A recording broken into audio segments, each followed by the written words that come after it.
장 18절에서 25절까지 제가 봉독해 드립니다. 하나님의 진노가 불의로 진리를 막는 사람들의 모든 경건하지 않음과 불의에 대하여 하늘로부터 나타나나니 이는 하나님을 알만한 것이 그들 속에 보임이라. 하나님께서 이를 그들에게 보이셨느니라.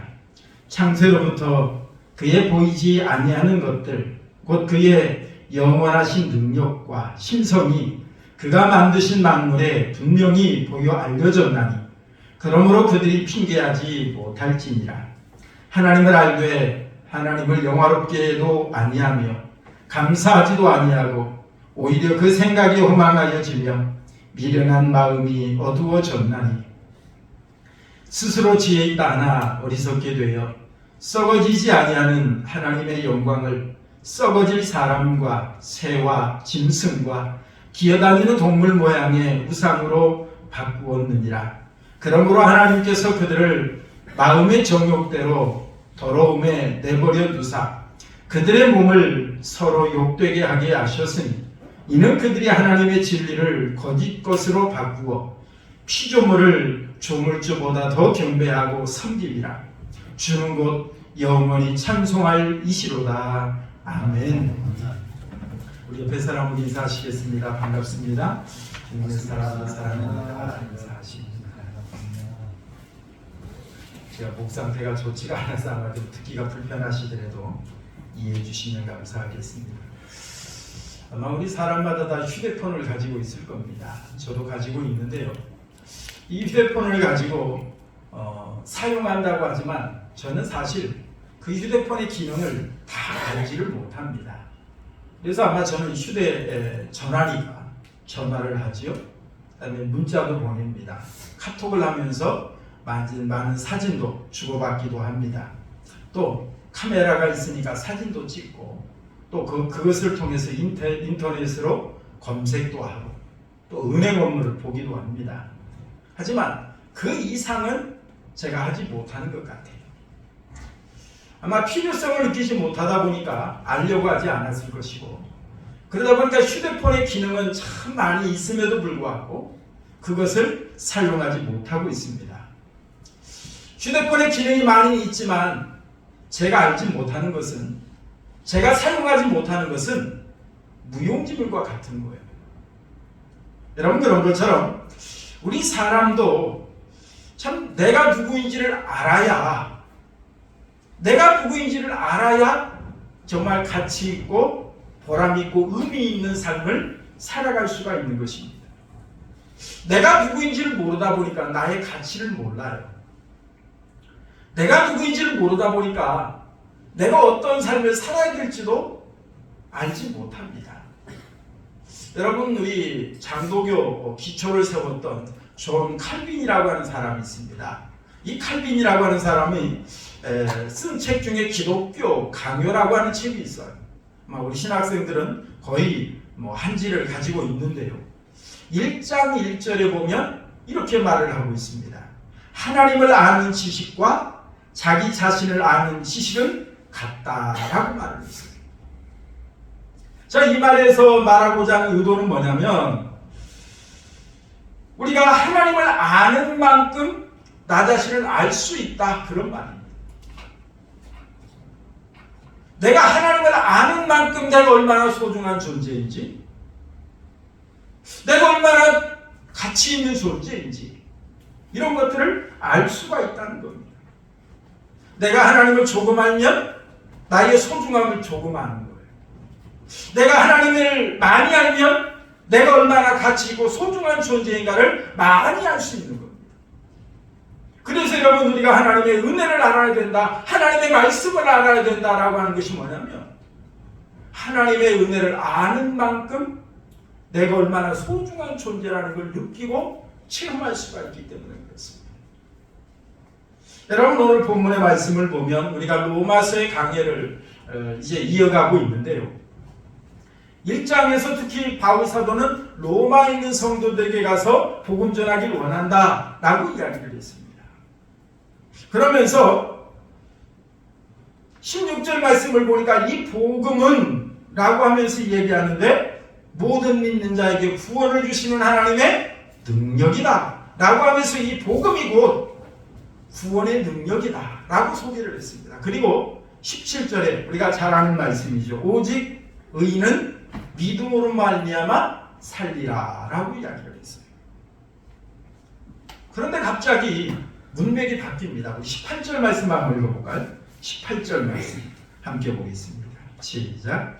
하나님의 진노가 불의로 진리를 막는 사람들의 모든 경건하지 않음과 불의에 대하여 하늘로부터 나타나나니라고 말했어요. 이 복음은 복된 소식입니다. 기쁜 소식입니다. 그런데 이 복된 소식, 기쁜 소식을 말하다가 갑자기 하나님의 진노가 라고 하면서 하나님의 진노에 대해서 이야기를 합니다. 왜 그럴까요? 여기서 지금 바울 사도가 말하고자 하는 것이 뭘까요? 여기서 지금 바울 사도가 말하고자 하는 것이 뭐냐면 인간이 왜 구원을 필요로 하는 존재가 되었는가 라고 하는 걸 알려주기 위해서 하나님의 진노 이야기를 먼저 꺼내는 그런 대목입니다. 사실 우리가 몸이 불편하면, 몸이 어디가 좀 아프면 우리가 제일 먼저 어디 갑니까? 병원에 가서 의사를 찾죠.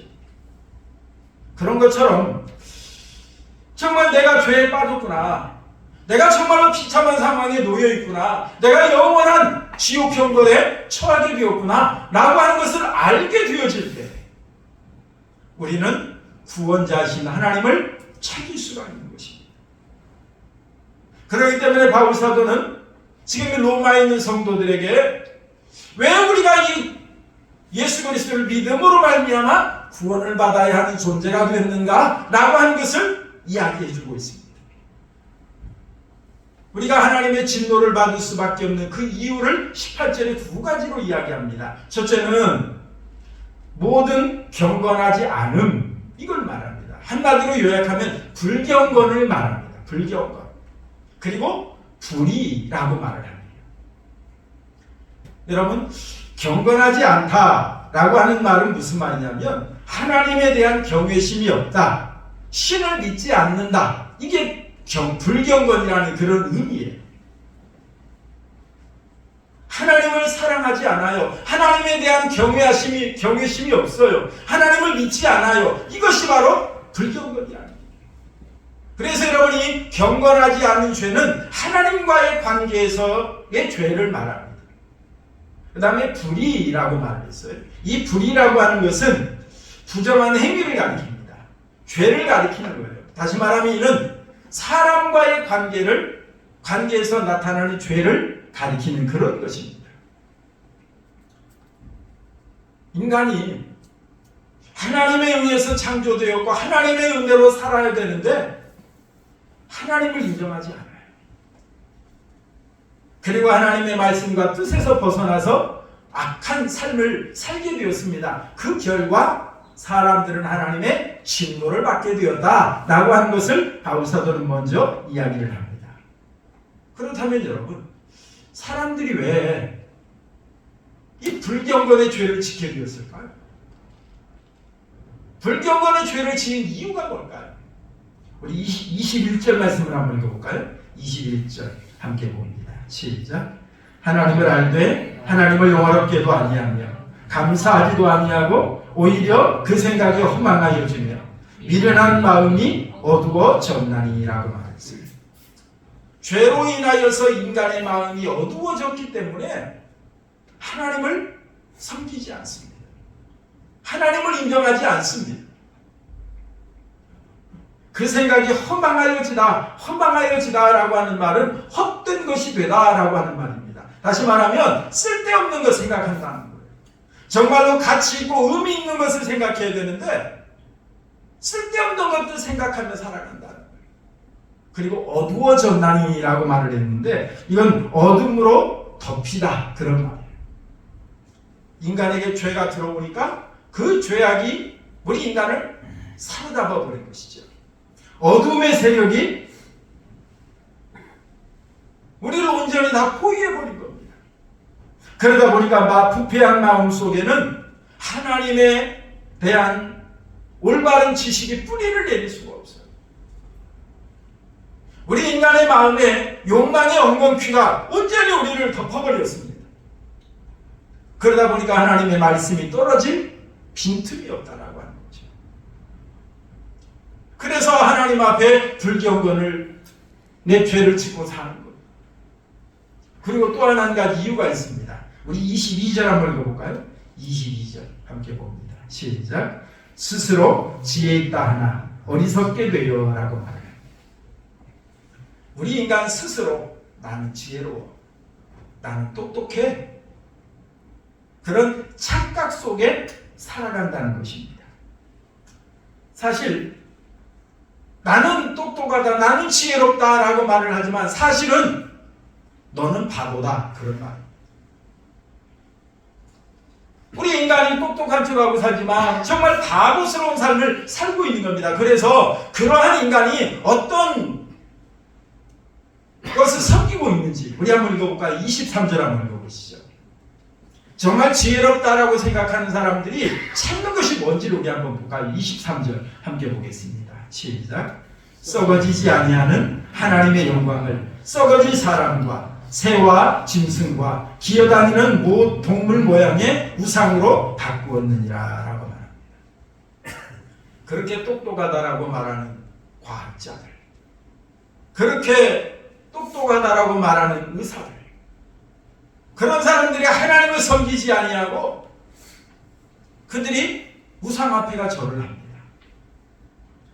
때로는 사람의 형상을 만들어 놓고 때로는 돌로 어떤 형상을 깎아 만들어 놓고 거기에 푹 달라고 빌고 있다라고 하는 거죠. 이게 얼마나 어리석은 그러한 존재인가라고 하는 것을 이야기하고 있는 걸 볼 수가 있습니다. 이러한 인간에게 하나님께서 베풀어 주신 은혜가 있습니다. 그 은혜가 뭐냐면 우리로 하여금 하나님을 알 수 있도록 하나님이 역사해 주셨다라고 하는 거죠. 하나님을 알 수 있도록. 여러분 시편 14편 1절 말씀을 보니까 시편 53편 1절에도 동일한 말씀이 나옵니다. 어리석은 자는 그 마음에 이르기를 하나님이 없다 하느니라 라고 말했어요. 하나님이 없다라고 말하는 사람들은 정말로 바보다, 그런 말, 어리석은 존재다, 그런 말입니다. 여러분, 어떤 사람은 그래요. 우리 인간은 하나님을 볼 수도 없고 하나님을 알 수도 없는데 그런 인간에게 어떻게 하나님 섬기기를 기대합니까? 그리고 하나님을 섬기지 않았다고 진노하는 것은 이건 부당한 행위입니다 라고 항거하고 반문하는 그런 사람도 있습니다. 그런데 여러분, 정말로 우리가 하나님을 알 수 없을까요? 오늘 본문에서 보니까 바울 사도는 그것은 핑계다 라고 한마디로 잘라서 말하고 있는 걸 볼 수가 있습니다. 여러분, 이것이 핑계인 이유가 뭐냐면 하나님께서는 우리로 하여금 하나님을 알 수 있도록 분명하게 하나님은 알려주셨기 때문에 그렇습니다. 우리 인간의 몸의 신비를 보아도, 우리 자연 만물의 생태계를 보아도 하나님은 살아계시다라고 하는 걸 발견할 수 있는 것들을 분명히 하나님께서 허락해 주셨기 때문에 내가 하나님을 알지 못했습니다, 내가 하나님을 알 수 있는 기회가 없었습니다 라고 하는 것은 핑계일 뿐이다 라고 바울 사도는 말하고 있는 걸 볼 수 있어요. 여러분, 정말 사람이 하나님을 알 수가 없었기 때문에 하나님이 없다라고 말할까요? 여러분 19절 한번 보시죠. 19절 함께 보겠습니다. 시작. 이는 하나님을 알만한 것이 그들 속에 보임이라. 하나님께서 이를 그들에게 보이셨느니라 라고 말했어요. 우리 하나님께서는요, 우리의 마음속까지 읽으시고 우리의 속을 꿰뚫어 보시는 그런 하나님이십니다. 그런 하나님께서 분명히 말씀하십니다. 하나님을 알만한 것이 그들 속에 보임이라 라고 말을 합니다. 그리고 하나님께서 그들에게 보여주셨다, 라고 말을 하고 있습니다. 여러분, 인간에게는 본능적으로 하나님을 알 수 있는 지식이 있습니다. 하나님께서는 우리 인간을 창조하실 때 영적인 존재로 창조하셨어요. 그러므로 우리가 하나님의 그 은혜를 알 수 있는 그런 놀라운 걸 우리는 받고 태어났다라고 하는 것입니다. 여러분 20절 말씀도 한번 볼까요? 20절 함께 보겠습니다. 시작. 창세로부터 그의 보이지 아니하는 것들 곧 그의 영원하신 능력과 신성이 그가 만드신 만물에 분명히 보여 알려졌나니 그러므로 그들이 뭐하지 못할지니라 신기하지 못할지니라. 하나님께서는 만물이란 하나님께서 만드신 피조물을 가리킵니다. 하나님께서 만드신 모든 피조물에 하나님의 능력을 보여주셨어요. 하나님의 신적인 그런 능력도 하나님이 보여주셨어요. 그러므로 신기하지 못한다라고 말하고 있는 걸 볼 수가 있습니다. 여러분, 신학적인 용어로 하나님을 드러내주는 것을 우리는 계시라고 말을 합니다. 이건 계시라고 말을 해요. 그래서 이 계시란 영어로는 리빌레이션이라고 하는 그런 단어인데 베일을 벗다라고 하는 그런 뜻입니다. 베일을 벗다라고 하는 것은 감추어진 것을 드러내다 그런 말이에요. 우리 인간에게 하나님께서 하나님을 알 수 있도록 드러내 주신 거예요. 이 계시에는 크게 우리가 두 가지로 나눕니다. 일반 계시가 있고 특별 계시가 있습니다. 일반 계시를 우리는 자연 계시라 이렇게 말을 합니다. 이런 것 자연 만물을 통해서 하나님이 살아계심을 보여주셨다라고. 천지 만물을 보면 얼마든지 하나님을 발견할 수 있도록 하나님이 보여주셨다는 겁니다. 그리고 여러분 특별 계시란 초자연 계시라 이렇게 말을 합니다. 어떤 기적이나 또 하나님께서 특별히 주시는 말씀 또 예수 그리스도 성령의 역사 이런 것들을 통해서 우리로 하여금 하나님을 알려주시고 만나게 하시고 믿어지게 해주셨다라고 하는 것을 이 가리키는 것이 바로 이게 초자연 계시, 특별 계시라는 것입니다. 사실 우리가 지금 접하고 있는 우리 자연 만물을 바라보면 우리 진화론자들이 말하는 어쩌다가 티끌들이 모여서 먼지들이 모여서 이것이 만들어졌다라고 말하는 것은 너무나도 터무니없는 이야기입니다. 예를 한 번씩 좀 들어볼까요? 사실 우리가 음식물을 먹지 않습니까? 그런데 여러분이 음식물은 상온에 놔두면 부패합니다. 그래서 여름에 뭐 한 30도 이상 넘어가는데 상온에 놔두면 곧 상해버리잖아요. 그런데 여러분 우리가 음식물을 먹을 때 어떻습니까? 밥도 먹고 국도 먹고 고기도 먹고 야채도 먹고 우리가 많은 걸 먹어요. 그런데 우리 몸의 온도가 몇 도죠? 36.5도가 정상이라고 하죠. 여름에 30도 이상 넘어가는 그런 날씨에 상온에 음식물을 놔두면 썩어버려요. 그런데 이 음식물이 우리의 몸에 들어갑니다. 그런데 여러분 몸에 들어가면 그게 다 섞이죠. 저는 종종 음식물 쓰레기차가 지나가는 것을 때로는 지나갔다라고 하는 것을 알아차릴 수가 있는데 그게 뭐냐면 냄새죠. 여러분 우리가 음식물 쓰레기가 얼마나 냄새가 참 독합니까? 어찌 보면 우리 몸에 들어가는 음식물들이 다 짬밥통에 섞인 그런 것과 같아요. 그런데 이상합니다. 그것이 우리 몸에서 소화가 돼요. 그리고 그것이 피가 되고 살이 되고 뼈가 됩니다. 그것이 들어가면 생기가 돋아납니다. 힘이 납니다. 활력이 납니다. 여러분 어떻게 이걸 뭘로 설명할 수 있죠? 어떻게 이것이 가능합니까? 그냥 이런 것들이 그저 그냥 우연히 어쩌다가 이렇게 맞춰졌다라고 여러분 생각하십니까? 여러분 우리가 음식을 만들더라도 그 농도 맞추기가 참 힘들잖아요. 조금 잘못하면 싱겁고 조금 잘못하면 짜기도 하고 그렇습니다. 그런데 정말 우리 몸에 돌아가고 있는 이 놀라운 우리 인체의 신비들, 정말로 빈틈이 없잖아요. 빈틈이 없이 돌아가는 이것이 그냥 어쩌다가 우연히 만들어졌다라고 하는 것은 이건 논리가 맞지 않습니다. 우리 하나님께서 우리 인간의 몸을 이렇게 놀랍게 만드시고, 놀랍게 만드시고, 여러분 한번 생각해 보시길 바랍니다. 남자의 정자와 여자의 난자가 만납니다. 그런데 어떻게 난자와 정자가 만났는데 거기에서 새로운 생명이 태어납니까? 아이의 심장이 생겨나요, 장기들이 생겨나요, 뼈가 생겨나요, 머리카락이 생겨나요, 손톱 발톱이 생겨나요. 그리고 여러분, 어떻게 엄마 탯줄을 통해서 영양분을 흡수하고 또 엄마 탯줄을 통해도 호흡할 수 있습니까? 우리 과학자들이, 의사들이 말을 하지만 사실 이것을 철저한 계획과 어떤 놀라운 능력이 없이는 이거 만들 수 없는 거예요. 지금 우리 과학이 발달했다고 그러죠. 그래서 줄기세포를 만들어서 어떤 우리 관절 시술을 한다든지 이런 거 활용을 합니다.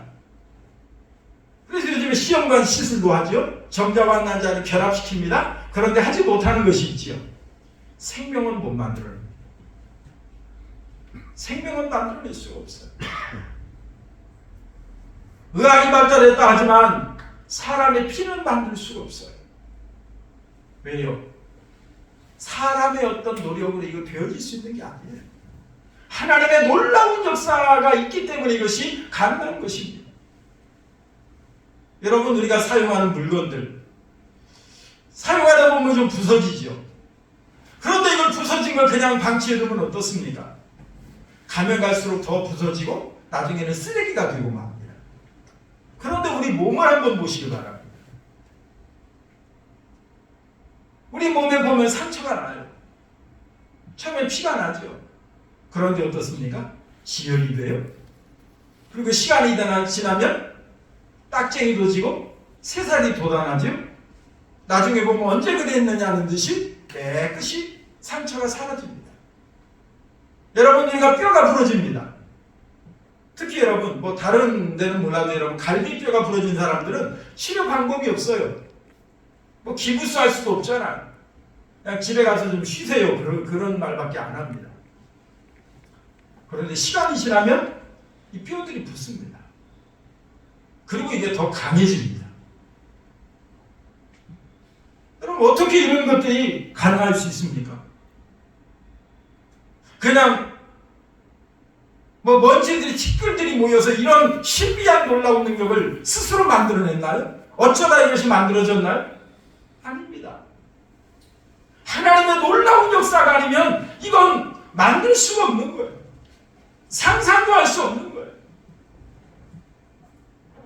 여러분, 하나님께서 천지를 창조하실 때 우리 태양과의 지구의 거리를 정말 아주 적합한 온도에 맞게 떼어 놓으셨어요. 지금 전 세계적으로 천재지변이 일어난다고 난리지 않습니까? 홍수, 가뭄, 때로는 화재. 왜 그렇습니까? 지구의 온도가 1도, 2도만 올라가도 이런 놀라운 이변들이 일어나는 거예요. 천재지변만 일어납니까? 생태계에 놀라운 변화가 일어나죠. 이처럼 하나님께서 빈틈없이 만들어 놓으신 거예요. 이런 것들을 보면 이건 어쩌다가 만들어진 것이 아니라 분명 누군가 만들었다. 이건 놀라운 신의 역사가 아니면 불가능하다라고 하는 걸 우리는 분명히 알 수 있습니다. 확인할 수 있습니다. 발견할 수 있습니다. 여러분, 존 칼빈이라고 하는 사람은 이렇게 또 말을 했어요. 절묘한 하나님의 솜씨를 우리는 입과 눈에서부터 시작해서 발톱에 이르기까지 어디서나 찾을 수 있을 만큼 우리 몸에 가득하다라고 말했어요. 하나님의 놀라운 신비의 그 솜씨, 어디를 봐도 우리는 다 발견해 볼 수 있다라고 하는 거예요. 사실 시간이 없어서 이걸 다 말씀드릴 수 없습니다만, 우리의 놀라운 인체의 신비만 봐도 우리는 하나님을 알 수밖에 없다라고 하는 거예요. 여러분, 휴대전화 가지고 계시죠? 그것이 어쩌다가 먼지나 티끌들이 모여져서 만들어졌다면 여러분 믿으시겠습니까?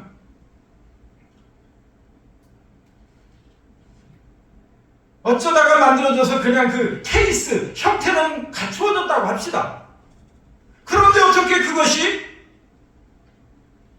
작동이 되어지고 내가 원하는 자료를 검색을 하면 그냥 금세 찾아주고, 돈을 보내려면 그저 그냥 손가락 몇 번만 하면 돈도 송금할 수 있고, 이것이 어떻게 그냥 이루어져요? 이것을 개발하기 위해서 얼마나 많은 사람들이 노력했겠습니까? 또 얼마나 실패를 거듭하면서 이걸 만들어졌다라고 하는 걸 우리는 잘 알고 있습니다.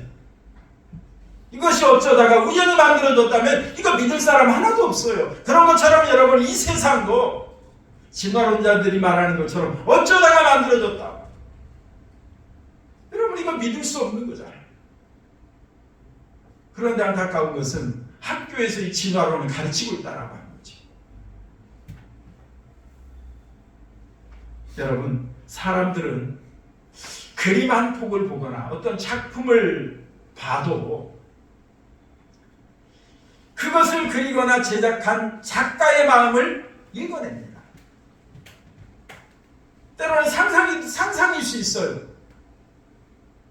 하지만 그 작품을 통해서 작가의 의도를 찾아내려고 합니다.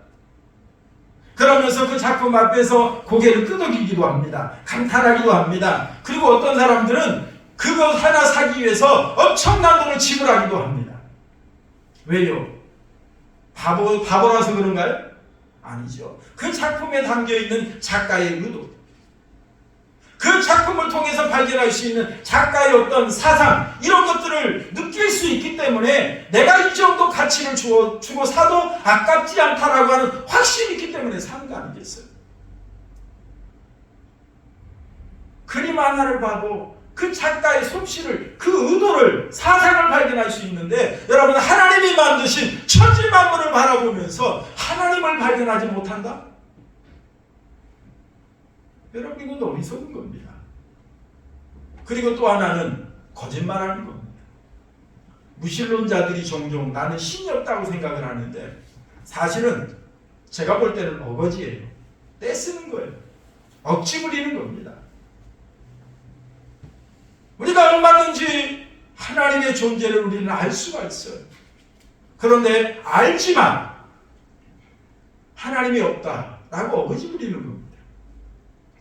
여러분, 시편 139편 14절 우리 한번 읽어볼까요? 시편 139편 14절 시작. 내가 주께 감사하오면 나를 지으신 신이 기묘하시니라. 주께서 하시는 일이 기이함을 내 영혼이 잘 아나이다 라고 말하겠습니다. 신이 기묘하심이라 라고 하는 이 말은 무슨 말이냐면 도저히 헤아릴 수 없다라고 하는, 하나님께서 나를 지으신 걸 보니까 인간의 머리로는 헤아릴 수가 없다는 거예요. 그만큼 하나님의 역사는 놀랍다는 것입니다.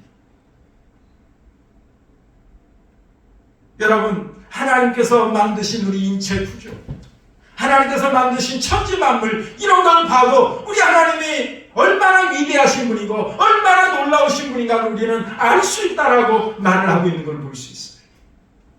이러한 하나님의 역사를 생각할 때, 이런 하나님의 능력을 생각할 때 우리는 하나님을 인정할 수밖에 없습니다. 하나님을 찬양할 수밖에 없습니다. 사랑하는 성도 여러분, 하나님께서 오늘 이 시간 우리에게 베풀어 주시는 일을 우리는 다시 한번 짚어본다면, 여러분, 하나님께서 우리 인간의 몸을 통해서 하나님이 천지를 창조하셨다는 사실을 우리에게 믿어지게 해주셨다는 것입니다. 그리고 하나님께서 자연 만물을 통해서 하나님이 살아계시다라고 하는 걸 우리에게 알려주셨다라고 하는 것입니다. 그뿐만이 아니죠. 우리 믿는 사람들에게는 특별 계시를 허락해 주셨어요. 하나님의 말씀이 들려집니다. 하나님의 말씀이 믿어집니다. 하나님의 사랑과 은혜가 느껴지고 체험되어집니다. 그리고 예수님이 이 땅에 오셔서 우리의 죄를 사하시기 위해서 십자가를 못 박혀 죽으셨다. 사망 권세 이기시고 부활하게 하신 이 역사가 우리에게 믿어지게 해주셨어요. 얼마나 놀라운 은혜입니까? 그뿐만이 아니죠. 이 하나님의 놀라운 은혜로 말미암아 우리가 하나님의 진노에서 벗어날 수 있게 해주셨습니다. 하나님의 은혜로 구원받고 하나님의 천국 백성으로 이 땅에 우리가 살 수 있도록 하나님이 역사해 주셨다는 것입니다. 여러분, 이처럼 하나님께서 우리 믿는 자에게 놀라운 은혜를 베풀어 주셨다는 걸 여러분 기억하시고, 나에게 하나님을 알게 하신 하나님, 나로 하여금 하나님을 느끼게 하신 하나님, 나로 하여금 하나님을 믿고 찬양하게 하신 하나님, 여러분 이런 하나님을 찬양하시고 이런 하나님의 은혜에 감사해서 정말 하나님 앞에 진정 살아있는 예배자, 영광 돌림에 살아가는 우리 성도님들이 되시기를 주님의 이름으로 축원합니다.